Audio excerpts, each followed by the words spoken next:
Hello friends, welcome to my channel Learning Electronics. In this video, we are going to study superposition theorem for DC circuits, and we are also going to study the steps of solving the network using superposition theorem when we want to find out the current through any resistance given in the network. And based on those steps, we are going to solve one numerical also. In the last classes, I have already taught you the Norton theorem and Thevenin theorem. So if you want to see those videos, you can check it in the description box below, or you can go to the channel playlist for those videos. So before starting the video, please subscribe my channel and also press the bell icon so that you can get more updated videos from here. Superposition theorem basically used to find out the current through or voltage across any one resistance given in the network when two or more sources are acting simultaneously in the DC network. Okay, so those sources can be voltage sources or current sources. So now let us see the superposition theorem statement. The statement is, in a linear active bilateral network, when two or more voltage sources and current sources are acting simultaneously, or voltage sources or current sources are acting, then the resultant current or voltage in a resistance will be the algebraic sum of currents or voltages produced when the each source is acting alone, replacing all other independent sources by their internal resistances.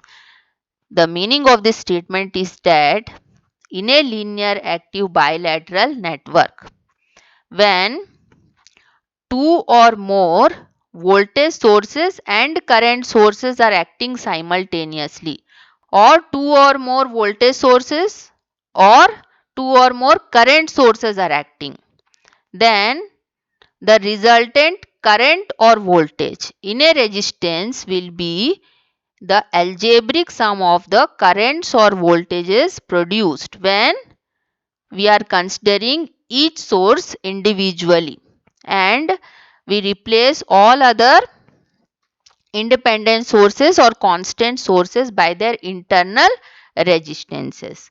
Okay, so to deactivate other sources, we have to follow this rule. If voltage source is given, then it is replaced by short circuit or its internal resistance if it is given. If current source is given, then it is replaced by open circuit or by its internal resistance if it is given. Okay. Now let us see the steps of solving the network using superposition theorem. When we want to find out the current through any resistance by superposition theorem, we have to follow these steps.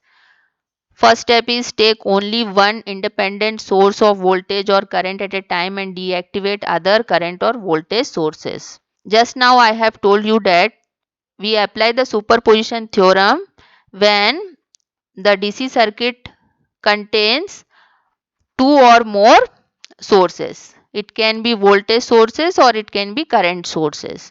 So to apply the superposition theorem, we have to take any one independent source at a time. It can be voltage source or current source, and we have to deactivate other current or voltage sources.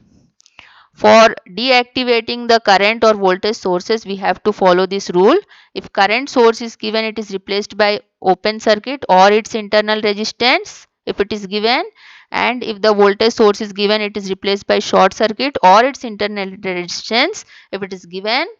Next step is find the branch currents considering each source individually. So when we consider only one source at a time, we have to find out the branch current in that particular resistance, and we have to follow this same procedure for all the sources, and we have to find the branch currents considering each source individually. Okay, so after finding the branch currents considering each source individually, the net branch current through the resistance will be equal to the algebraic sum of all the individual branch currents through it. Okay, so to understand these steps, let us solve one problem. Question is, determine the current through 10 ohm resistance using superposition theorem. Let the net current through the 10 ohm resistance is I. In the first case, we consider only 10 volt source. So considering only 10 volt source, other voltage sources and current sources are deactivated. So here two current sources are given. So we have to deactivate these current sources. For this we have to replace these current sources by open circuit. So when the 10 volt source is acting, let the current through the 10 ohm resistance is I1. Now when we replace these current sources by open circuit, the circuit will look like this. Now the current through this 10 ohm resistance from A point to B point is I1. Now we can see that this 1 ohm resistance and this 1 ohm resistance are in series with each other, and when the resistances are series they are added. So we get 2 ohm resistance here. Now here we can see that this 5 ohm resistance and this 2 ohm resistance are parallel with each other. The parallel combination will be 5 into 2 divided by 5 plus 2, which is equal to 10 by 7 ohm we will get. So when we replace both these resistance by single resistance of 10 by 7 ohm, the circuit will look like this. Now we have to find out the current I1 through this 10 ohm resistance from A to B. I1 from A to B is equal to total voltage, that is 10 volt, divided by total resistance, 10 by 7 plus 10. So from this we get 70 divided by 80. So I1 will be equal to 7 by 8 ampere we are getting from A to B. Let this be equation number 1. Now second step. Now we consider the 1 ampere current source and we deactivate other sources.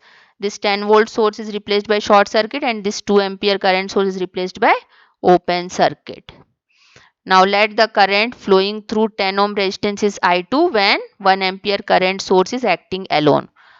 Now after deactivating other sources, the circuit will look like this. Here let this node be node number 1 and let this node be node number 2. This 5 ohm resistance is between this node number 1 and this node number 2.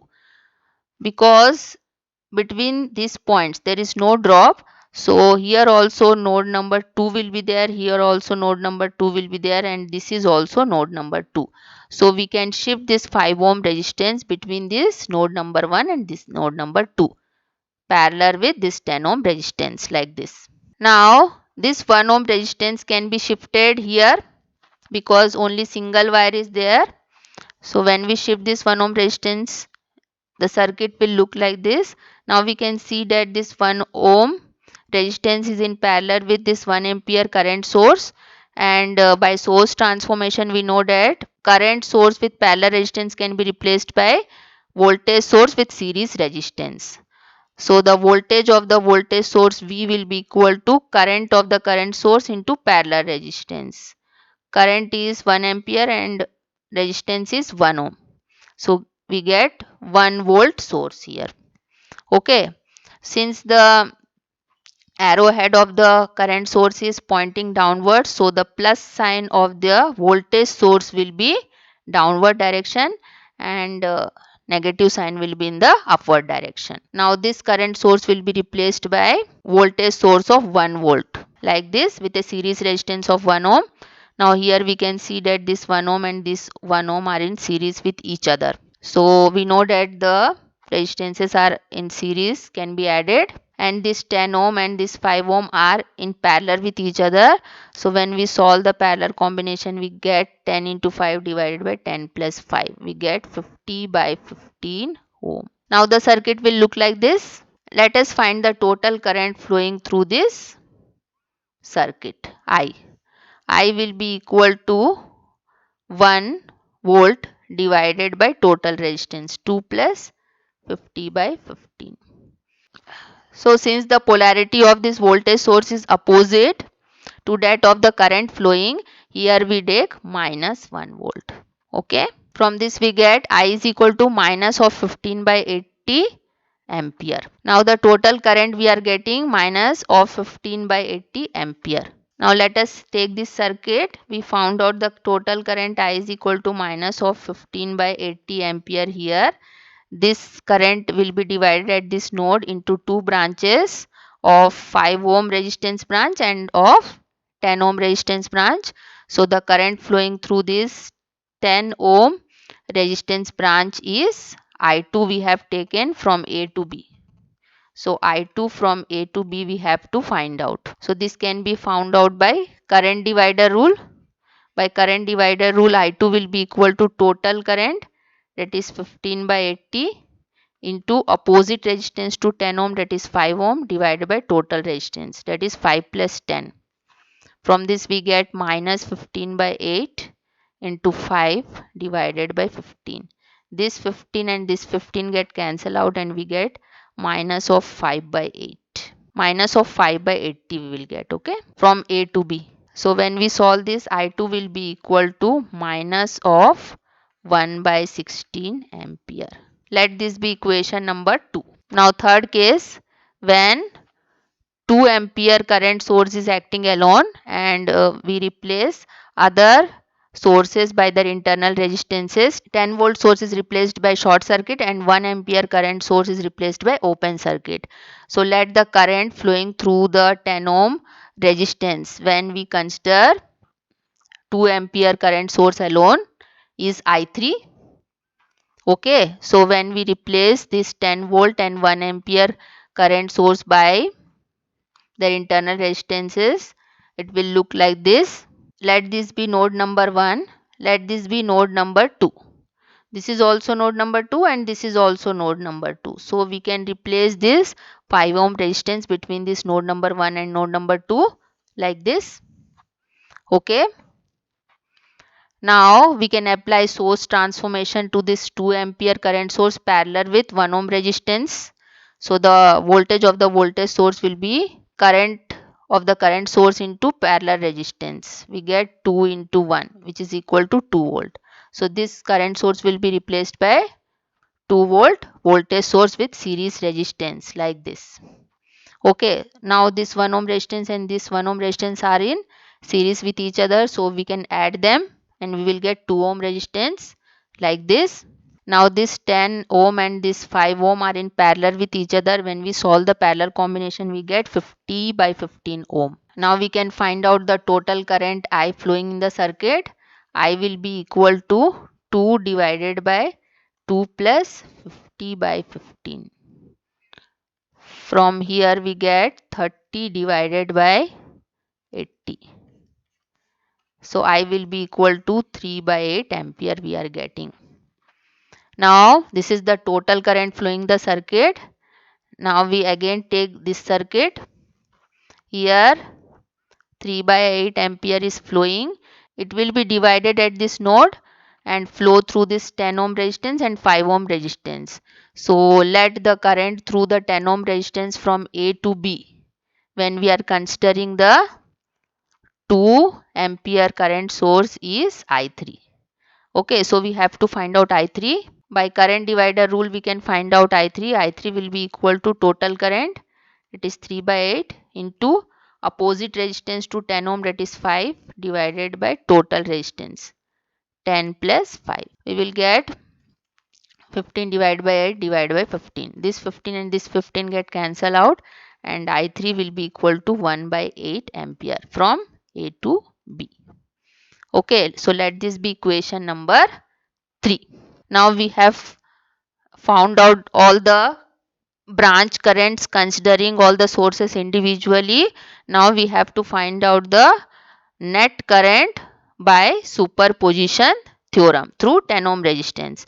So net current through 10 ohm resistance I will be equal to the algebraic sum of all the currents considering each sources individually. So I will be equal to I1 plus I2 plus I3. We put the value of I1, I2, I3 from equation number 1, 2 and 3. I1 is 7 by 8, I2 is minus 1 by 16 and I3 is 1 by 8.